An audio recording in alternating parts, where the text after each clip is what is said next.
Akashvani Adilabad 100.2 FM మనస్సు నిండా. నమస్కారం సార్. నమస్కారం అండి. ఈరోజు మీ భూమి గుండ్రంగానే ఉండాలి అనే నవల చివరి దశలో ఒక్కటేంటంటే నాకు కాకుండా కొందరికి పాఠకులకు కూడా వచ్చి ఉండొచ్చు. దీంట్లో ఒక పంట వల్ల ఒక వస్తువుని మనం రూపంగా వాడుకోవడం, అది ఉండడం వల్ల ఇక్కడ ముఖ్యంగా మన ప్రాంతంలో రైతులకు గిట్టుబాటు ధర లేకపోవడం వల్ల మార్కెట్లో పడేసి వస్తున్నారు. అయితే మీరు చూపించిన విధంగా చాలా బాగుంది. ఉదాహరణకి టమాటాని సూపుగా మార్చడం, ఇవి ఉన్నాయి నిజమే. అయితే వీటికి శీతల గోదాములు కనుక ఉంటే, ప్రభుత్వం కనుక కల్పిస్తే ఎంత బాగుంటుంది. అంటే గిట్టుబాటు ధర లేకున్నా నష్టపోకుండా, అంటే నాకు కాకుండా చాలామందికి అనిపించింది. ఆ పరిస్థితి నుంచి బయటపడాలంటే ఇవి అవసరమే కదా. శీతల గిడ్డంగులు, కోల్డ్ స్టోరేజెస్ అనేవి ఆంధ్ర ప్రాంతంలో చాలా విరివిగా ఉన్నాయి. వాటిని తయారు చేయడానికి అంటే ఒక పెద్ద గోడౌన్, కంప్లీట్ ఏసీ ఉంటుంది, మన ఫ్రిడ్జ్ లాగా ఉంటుంది. దాంట్లో కొన్ని పంటల్ని మనం ఏళ్ల తరబడి ప్రిజర్వ్ చేయొచ్చు. అటువైపున ఉల్లి, ఎల్లి, చింతపండు, పొగాకు, మిర్చి ఇలాంటి పంటల్ని ఒకవేళ మార్కెట్లో ధరలు లేకపోతే దాంట్లో కోల్డ్ స్టోరేజ్లో ప్లేస్ని తీసుకొని రైతు దాంట్లో ప్రిజర్వ్ చేసుకొని రేట్ ఉన్నప్పుడు అన్ సీజన్లో దాన్ని అమ్ముకుంటే ఎక్కువ రేట్ వస్తుంది. కానీ మన దగ్గర ఉండే పంటలకు ఫస్ట్ కోల్డ్ స్టోరేజ్ లేవు. సెకండ్ వన్, పత్తి లాంటి పంటలు మనం కోల్డ్ స్టోరేజ్లో పెట్టలేము. దీని వచ్చిన తర్వాత 1-2 monthsలో అమ్ముకోవడమే మార్గం.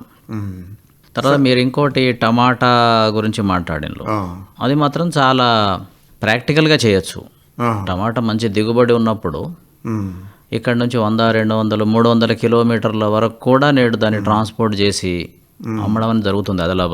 ఆదిలాబాద్లో పండే ఉట్నూరు, గుడిహత్నూరు, ధనోరాబి ఈ ప్రాంతంలో వచ్చే టమాటా నేడు నియర్ అబౌట్ 200-300 కరీంనగర్, హైదరాబాద్, నాగ్పూర్ ఈ మార్కెట్ కూడా వెళ్ళి అమ్మడం జరుగుతుంది. కానీ ఇక్కడ ఏమవుతుందంటే రైతుకు వచ్చేది తక్కువ, బ్రోకర్స్కి వచ్చేది ఎక్కువ ఉంది.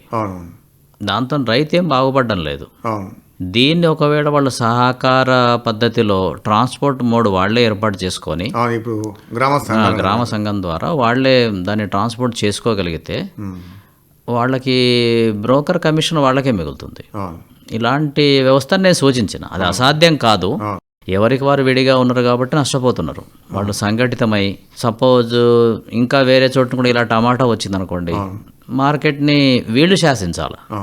నా ముఖ్యమైన ఉద్దేశం, పంటను పండించే రైతు మార్కెట్ని శాసించాలా, తను పండించిన పంటకు ధరని తనే నిర్ణయించాలి. మార్కెట్ యార్డ్లో ఎవడో నిర్ణయించడం ఇది కాదు. ఆయన తన కష్టం, తర్వాత భూమి విలువ, సాగుకైన ఖర్చు ఇవన్నీ వేసుకొని మిగతా రంగాల్లో ఎలా లాభం క్యాలిక్యులేట్ చేసుకుంటున్నారో అలా వేసుకొని ధర నిర్ణయిస్తే అది ఆ రేటుకు పోవాలి.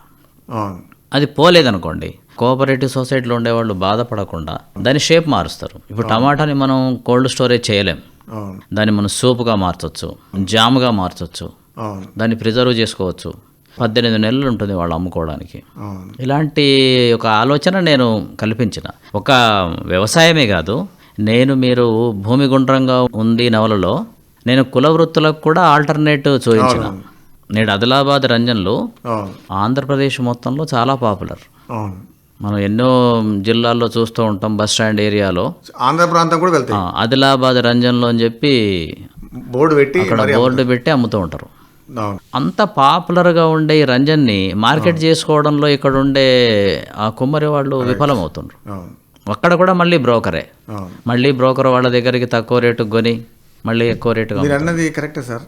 కుల వృత్తులు మళ్ళీ ప్రారంభం కావడం వల్ల, కుల వృత్తులకు సంబంధించిన ప్రజలందరూ మళ్ళీ గ్రామాల్లో స్థిరపడడం వల్ల మళ్ళా కుల వివక్ష అనేది పెరగవచ్చు. నేను ఇక్కడ కుల వ్యవస్థ అనే పదం నేను వాడనండి.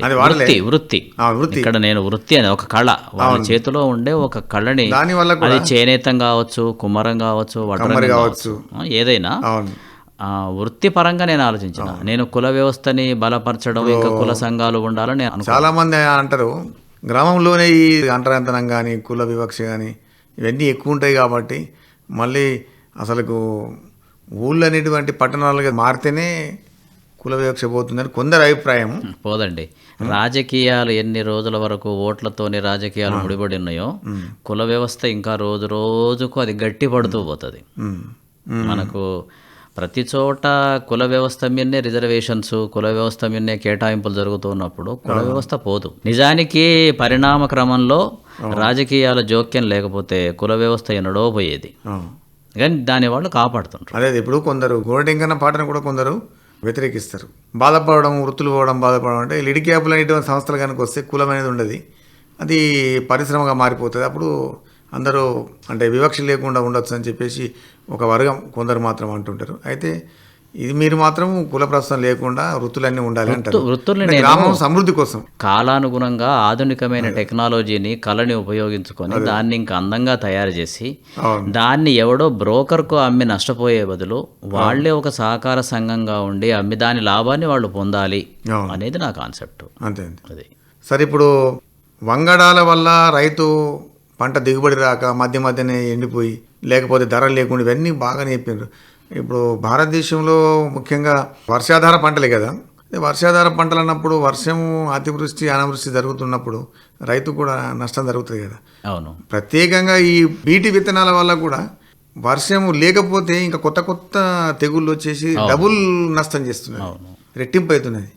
దాని గురించి మరి ఇప్పుడు ఏవైతే కొత్త వంగడాలు అనే పేరుతో మనం జెనెటిక్ షీడ్ అది, అవును, దాన్ని ల్యాబొరేటరీలో ప్రత్యేకంగా తయారు చేసిన షీడ్ అది. దాంట్లో కొన్నిటికి రోగాలు రావు అంటారు. నిజమే, ఆ రోగం రాదు, కానీ అది తప్ప ఇంకా 10 రోగాలు వస్తాయి. ఆ 10 రోగాన్ని కంట్రోల్ చేయడానికి మళ్ళీ రైతు తెలిసి తెలవని రకరకాల మందులు కొట్టి వేలల్లో పెట్టుబడి పెట్టి పర్యావరణాన్ని కూడా నేడు మనం పూర్తిగా పాడు చేసుకుంటున్నాం. ఆ మందు చెట్టు మీదే పడదు, నేల మీద పడుతుంది. ఆ చుట్టూ ఉండే పక్షులు, క్రిమి కీటకాదులు, మిగతా వాటిని కూడా సంహరిస్తుంది. నేడు పక్షులు ఉండడం లేదు, సీతాకోకలు కనిపించడం లేదు. నేను ఉట్నూరులో ఉద్యోగం చేసే రోజుల్లో నేను ఉట్నూరు క్రాస్ రోడ్ నుంచి లాల్ టేకిడి వెళ్ళడానికి ఒక 1.5 కిలోమీటర్ ఉంటుంది డిస్టెన్స్. నేను దాన్ని రోజు నడిచేపోయేది. ఒక్కొక్క రోజు మేము పోతూ ఉంటే తోకడ్డం కాదు, రోడ్డు నిండా సీతాకోక చిలుకలు పడి ఉంటుండే. నాకు అర్థమేది కాదు ఈ సీతాకోక చిలుకలు ఎందుకు సూసైడ్ చేసుకున్నాయి. కానీ అక్కడ కారణం ఏంటంటే ఆ చుట్టూ 2 వైపులా ఉండే పొలాల వాళ్ళు స్ప్రే చేస్తూ ఉంటే ఆ స్ప్రే ధాటికి సీతాకోక చిలుకలు అన్నీ చనిపోయేది. అది ప్రత్యక్షంగా నేను కళ్ళతో చూసిన. ఒక చోట మనం స్ప్రే చేస్తే వాళ్ళ పురుగు చస్తుందో చావదో, కానీ చాలా డెలికేట్గా ఉండే మనకు మిత్రుల్లాగా ఉండే క్రిమి కీటకాదులు ఎన్నో నశిస్తున్నాయి. ఆరుద్ర పురుగులు పోతున్నాయి, అప్పుడల్లా గుర్రాలు పోతున్నాయి. తెలంగాణ ప్రాంతం ముఖ్యంగా ప్రతి పంటకు ప్రాముఖ్యమైన పంట. అయితే దీంట్లో ప్రతి పంట ఎక్కడైతే ఎక్కువ ఉంటుందో అక్కడ టెక్స్టైల్స్ లేవు.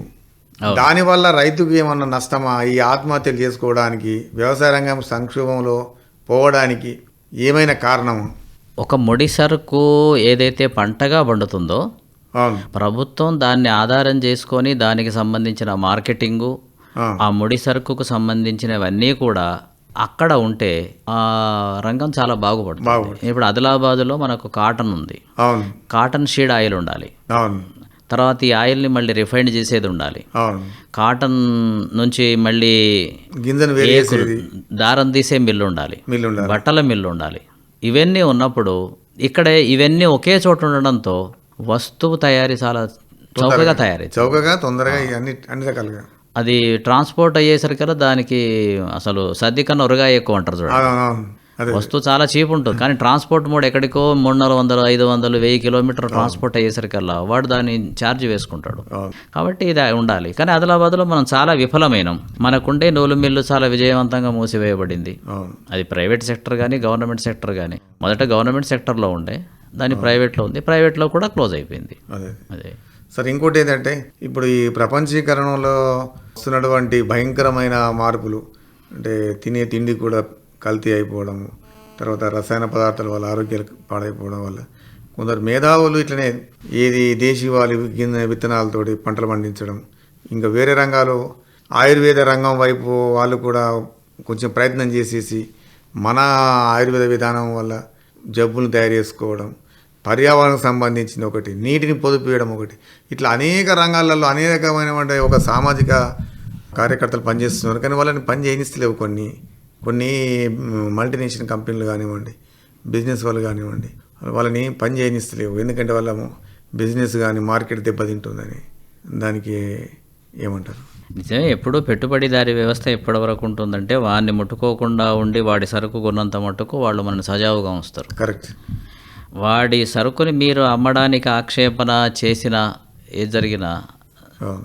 అది వాడి పునాదులనే కదిలేస్తుంది. కరెక్ట్. కాబట్టి వీడిని కదిలించేస్తాడు. అందుకని మీరు ఒక సంఘం పెట్టిన దాంట్లో సంఘం అన్నప్పుడు చాలా కోఆపరేటివ్ బలంగా సంఘం ఉంటుంది. అనేది బలం నేను ఉంటుంది దాన్ని ఒక కాబట్టి పెద్ద ఇండస్ట్రీ లాగా చేయడానికి అందరూ సంఘటితమై, ఎదుర్కోవడం. నేను సంఘం ఒక వ్యవసాయానికి పెట్టలే, అవును.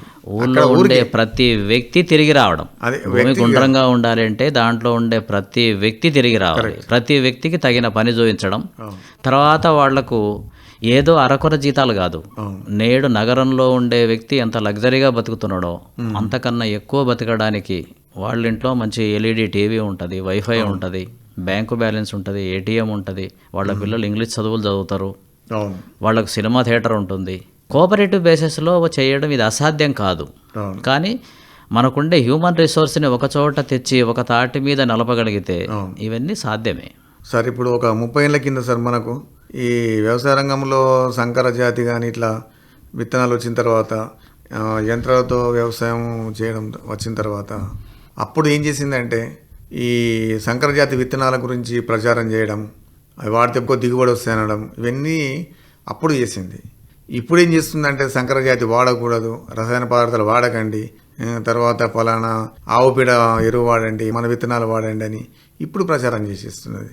ఒకప్పుడు తల్లిపాలు బాగలేవన్నది ఇప్పుడు తల్లిపాలే దాపాలంటున్నది.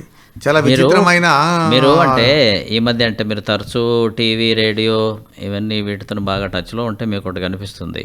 ఒక ప్రముఖమైన టూత్పేస్ట్ కంపెనీ ఈ దేశంలో కాలు పెట్టినప్పుడు మొట్టమొదటి మాట, మీరు చాలా అనాగరికంగా బొగ్గుపొడితో ముఖం కడుగుతుండ్రు, ఉప్పుతోని ముఖం కడుగుతుండ్రు, ఇది కరెక్ట్ కాదు, మా పేస్ట్ చాలా స్మూత్గా ఉంటుంది, దీంతో కడగండి అని వాడు కాలు పెట్టి నేడు కొన్ని లక్షల కోట్లు ఆర్జించిండు.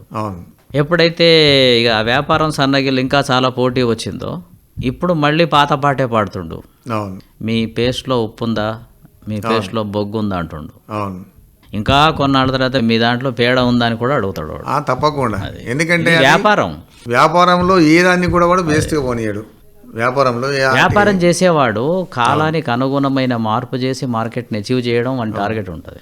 ఇప్పుడు కొన్ని ప్రభుత్వాలు కొన్ని దేశాలలో ఉన్నాయి, వాళ్ళ అవి తప్పకుండా వ్యవసాయ రంగాన్ని బాగా పట్టించుకొని దాని అభివృద్ధి డెవలప్మెంట్ కోసం, రైతు సంక్షేమం కోసం సక్సెస్ అయిన అభివృద్ధి చెందిన దేశాల్లో మన దేశం ఎందుకు ఇట్లా ఉన్నది? అభివృద్ధి చెందిన దేశాల్లో బ్యాన్ చేసిన మందులు, బ్యాన్ చేసిన పెస్టిసైడ్స్ మన దేశంలో అవే కంపెనీలు యథేచ్ఛగా అమ్ముకుంటున్నాయి. నేడు ఏ పండు మనం తినడానికి ఫ్రీగా వెళ్ళడానికి వీల్లేదు, ఎందుకంటే ప్రతి దాని మీద కార్బైడ్ ఉంటుంది. మీకు ఒక చిన్న ఉదాహరణ, భారతదేశం రకరకాల మామిడి పళ్ళకు చాలా ప్రసిద్ధి. 100 రకాల మామిడి పళ్ళు ఉన్నాయి ఇక్కడ, ప్రపంచంలో ఎక్కడా లేనండి. ఇవన్నీ ప్రపంచ దేశాలకు ఎగుమతి అయ్యేది. కానీ మన వాళ్ళు రసాయనాలు వేసి రసాయన మందులు కొట్టి పండించి తెలిసిన తర్వాత వాళ్ళు పరీక్షలు చేసిన తర్వాత ప్రముఖమైన దేశాలు నిన్న మొన్నటి వరకు మన పళ్ళని బ్యాన్ చేసింది. ఈ పళ్ళు మనం తినకూడదు, వీటిని మనం దిగుమతి చేసుకోకూడదు. దానికి 10 మందులు కొట్టి రసాయనాలు కొట్టిన పళ్ళు మన మార్కెట్లో యథేచ్ఛగా మనం తింటున్నాం. కరెక్ట్. అంటే ఇక్కడ ప్రభుత్వం కానీ ప్రజల్లో కానీ ఎలాంటి అవేర్నెస్ లేదు. అవును. అంటే దీనివల్ల ఏమైపోతుంది సార్ అంటే మనకు మార్కెట్ దెబ్బతింటుంది, ఒకటి వస్తువు ఖరాబ్ అవుతున్నది, ఇంకోటి ఏంటంటే దేశం యొక్క కీర్తి ప్రతిష్టలు కూడా కొంచెం దిగజారుతున్నాయి అనిపిస్తుంది. సరే, కీర్తి ప్రతిష్టల గురించి ముందు మన ఆరోగ్యం చాలా ముఖ్యం. ఫలానా ఇండియాలో వస్తువులు రసాయనంతో తయారు చేస్తుంది కాబట్టి తినకండి, ముట్టకండి అంటే కొంచెం మనది పోయినట్టు కదా. అంటే అందుకనే నేడు ఈ సహజంగా పండించే పంటలు, పాలేకర్ వ్యవసాయ విధానం, మందులు లేకుండా ఏమీ లేకుండా, ఒకవేళ ఏదైనా మన చుట్టూ ఉండే ఆకులు పచ్చట్లు వాటితో తయారు చేసి దిగుబడి తక్కువ వచ్చినా, మనం ఇంతకుముందు కూడా అనుకున్నాం 10,000 పెట్టుబడి పెట్టి 20,000 ఆదాయం వచ్చిందా, 0 పెట్టుబడి పెట్టి 5,000 ఆదాయం వచ్చిన లెక్కలు చేస్తే ఏది లాభం అంటే 0 నుంచి 5,000 లాభం, 10,000 పెట్టి 20 కాదు. అంటే ఇంత సంక్షోభంలో ఉన్నదాన్ని మరి సంక్షోభం నుంచి బయట తీర్చే ప్రయత్నం చేస్తున్నారు. మరి గవర్నమెంట్ వాళ్ళకు ఎటువంటి సహకారం అందిస్తలేదు. మనం గవర్నమెంట్ గురించి మనం ఎప్పుడు అట్లా ఆలోచించొద్దండి. మనమే, నేను చెప్పిన సంఘంకు బలంగా ఉండి, నా నవలలో చెప్పినట్టుగా సంఘం బలంగా ఉండి మనకు మనం అవేర్నెస్ ఒక స్పృహతో మనం పనిచేస్తే గవర్నమెంట్ నిమిత్తం మాత్రం అన్ని గవర్నమెంట్ చేయాలనుకోవడం రాజకీయం ప్రవేశించింది కదా, అటువంటిప్పుడు కొన్ని మీరు సంఘటితమైన శక్తి అయినప్పుడు ఏ రాజకీయం కూడా ఏమీ చేయదు. ఇప్పుడు చివరికి ధర నిర్ణయించేది కూడా మార్కెట్ నో వ్యవస్థ. నో మీరు మార్కెట్ పోరు. నేను నా నవలో చెప్పింది ఏంటంటే అవును, నిజమే. పంట కొనడానికే వాళ్ళు మన దగ్గరికి వస్తారు, మనం చెప్పిన ధరకే కొంటారు. కొనకపోతే దానికి ఆల్టర్నేట్ మన దగ్గర ఉంటుంది. మార్కెట్ని రైతు శాసిస్తాడు అనేది నా. సార్, చివరిసారిగా దేశపాండే గారు, ఇప్పుడు మీరు రచనా వ్యాసంగం మొదలుపెట్టి నుంచి ఇన్ని నవలలు రాసిండ్రు. అయితే మీ నుంచి చాలా పాఠకులు చాలా నవలలు ఆశించిండ్రు. అంటే మీ శైలి శిల్పం గురించి కానీ, మీ వస్తువు ఎన్నిక గురించి కానీ, ఇంకా చాలా నవలలు రాసేవాళ్ళు అని చెప్పేసి చాలామంది అనుకున్నారు. ఇంత తక్కువ నవలలు ఎందుకు రాయాల్సి వచ్చింది? ఒకటి, మనం ఏదైనా ప్రత్యేకంగా ఉంటే తప్ప రాయొద్దు అనే ఉద్దేశం. అంతేగాని ఎప్పుడు పాఠకులను వెంటాడి మన పేరు పత్రికల్లో కనిపించాలి అనే ఉద్దేశం నాకు లేదు. అంటే ఉద్యమాలు కూడా ఉన్నాయి కదా, మన వస్తువు సమృద్ధిగా ఉన్నది కదా. సమృద్ధిగా ఉన్నది అనుకుంటే నాకు అనిపించాలి కదా. ఇప్పుడు నాకు ఇది రాయాలా, ఇది పాఠకులకు తెలియదు, ఇది చెప్పాలి అనుకున్నప్పుడు నేను రాయగలను. అంటే నవలలో ఆ వస్తువు పొదిగిపోవాలి.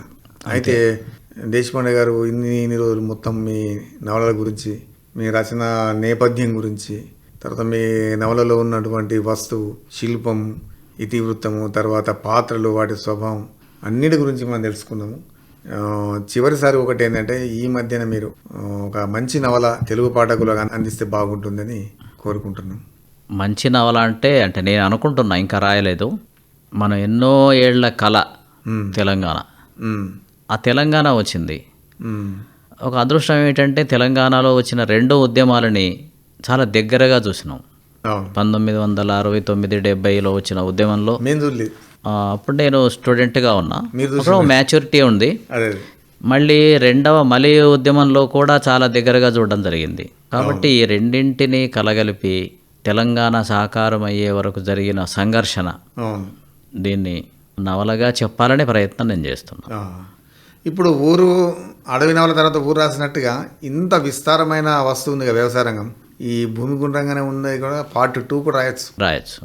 ఇప్పుడు ఏదైతే మీరు దాంట్లో పర్యావరణం గురించి నేను పోలేదు, పర్యావరణము తర్వాత లో కాస్ట్తో ఎట్లా చేయొచ్చు అనేది ప్రాక్టికల్గా చూయించు. రెండో పార్ట్ కూడా దానికి రాయొచ్చు. ఒకవేళ వీలైతే రాయడానికి ప్రయత్నం రాస్తారని అందరూ ఆశిస్తారు. తప్పకుండా. నమస్కారం. ఆకాశవాణి ఆదిలాబాద్ 100.2 FM మనస్సు నిండా.